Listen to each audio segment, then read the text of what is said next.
Bismillahirrahmanirrahim. Assalamualaikum warahmatullahi wabarakatuh. Wahai anak-anakku, murid-muridku yang senantiasa dirahmati oleh Allah SWT. Marilah kita lanjutkan pelajaran kita, ngaji belajar murid. Kali ini kita membahas mengenai yang datang biarlah datang, yang pergi biarlah pergi. Surat Yasin 82. Bismillahirrahmanirrahim. Innama amruhu idza arada syai'an ayyaqula lahu kun fayakun. Sesungguhnya semua urusan apabila Allah menghendaki segala sesuatunya, Allah hanyalah berkata, jadilah, maka jadilah. Ayat ini menjelaskan bahwa segala yang terjadi atas kehendak Allah Subhanahu wa Ta'ala. Dan bila memang demikian, bagaimana mungkin kita dapat menolaknya atau memprotesnya? Dengan kata lain, kita hanyalah mampu mengatakan, yang datang biarlah datang, yang pergi biarlah pergi, dan yang terjadi terjadilah. Sekaranglah saatnya untuk bangkit. Bangkit kesadaranku untuk menerima semuanya. Inilah mantra suci bagi kita bila ingin menjadi manusia seutuhnya atau manusia paripurna yang semestinya. Sudah semestinya terang dan menerangi diri dan lingkungan di mana kita berada. Karena pada dasarnya kita manusia adalah makhluk cahaya, karena berasal dari percikan cahayanya yang maha cahaya, yaitu Tuhan semesta alam.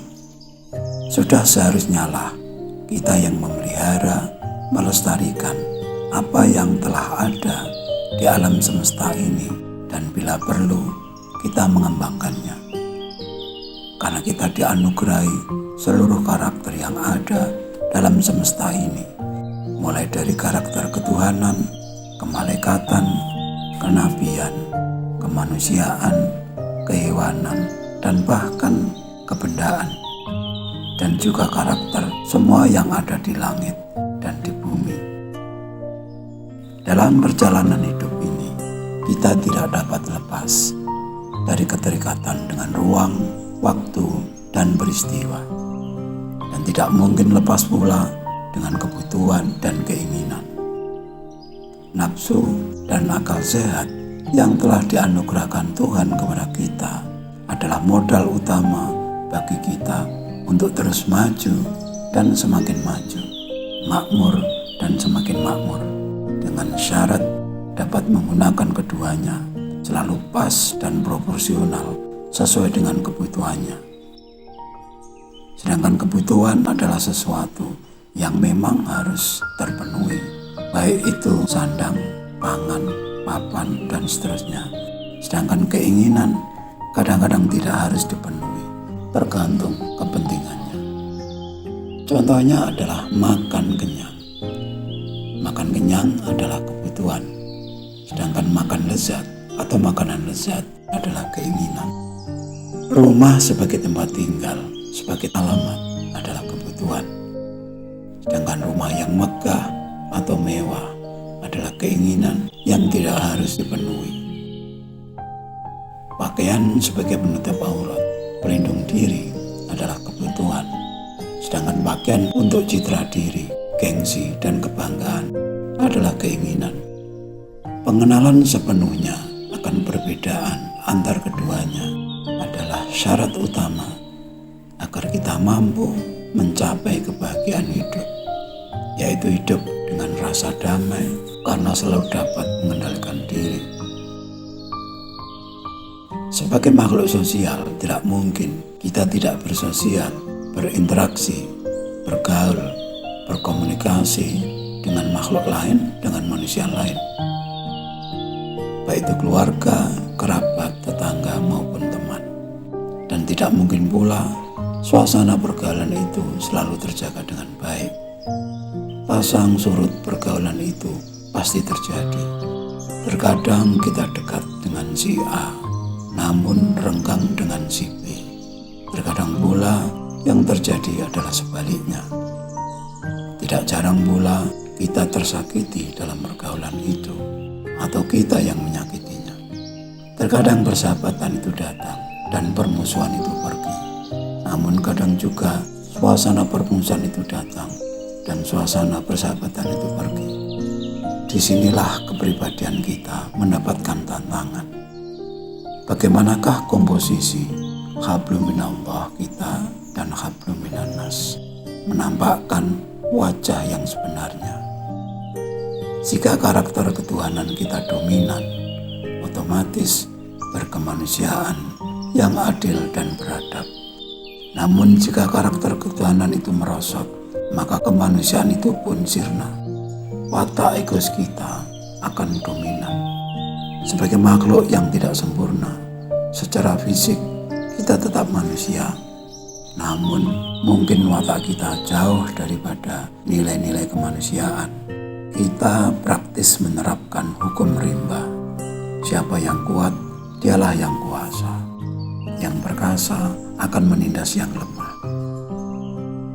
Dalam situasi pasang surutnya pergaulan seperti inilah, kita membutuhkan benteng mental yang kokoh, yang kuat, agar kepribadian kita tetap terjaga, yaitu pribadi yang berketuhanan, yang Maha Esa.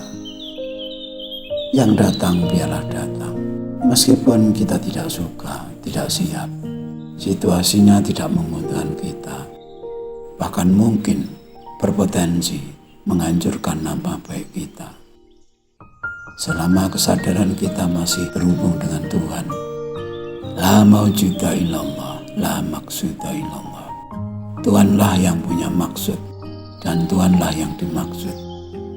Semua peristiwa yang datang tidak lain hanyalah pelajaran agar kita lebih mengerti, lebih dewasa dan bijaksana. Maka apapun yang datang, kita menyambutnya. Yang datang biarlah datang, yang pergi biarlah pergi. Ketika kita ditinggal pergi oleh suasana nyaman, rasa dicintai, rasa dihormati, suasana di mana kita sangat dihormati karena dibutuhkan, dan diganti oleh hal-hal yang sebaliknya, maka selama kesadaran kita masih terhubung dengan kuasa ilahi, apapun yang terjadi, itulah bukti kuasa ilahi. Kita pun akan tetap mensyukuri atas kepergian itu. Sebab kenyamanan itu bila menetap terlalu lama, tentu kita akan takut terhadap perubahan suasana. Dan ini berarti secara tidak sadar kita ingin roda kehidupan ini berhenti.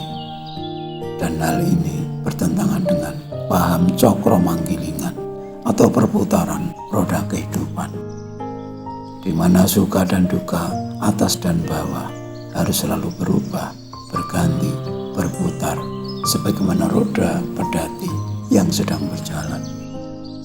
Oleh karena itu, agar selalu terjaga kesadaran ilahiyah kita, lakukanlah afirmasi ini.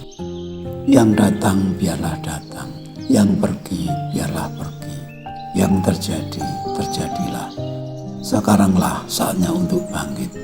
Bangkit kesadaranku untuk menerima semua. Ucapkanlah mantra-mantra sakti itu secara rutin dan teratur, serta istiqomah. Bila memang benar-benar kita amalkan, maka tidak mustahil kita akan mampu mencapai makom atau derajat manusia paripurna yang selalu mampu menuntaskan tugas apapun yang menjadi amanah kita, yang siap untuk menjadi manusia yang rahmatan lil alamin. Jadi, siapakah yang siap mengamalkannya? Sekian dulu wajangan yang mohon maaf atas segala kekurangan. Semoga selalu bermanfaat dan marilah berdoa bersama.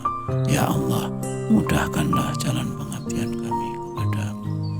Amin, amin, amin ya rabbal alamin. Wassalamualaikum warahmatullahi wabarakatuh.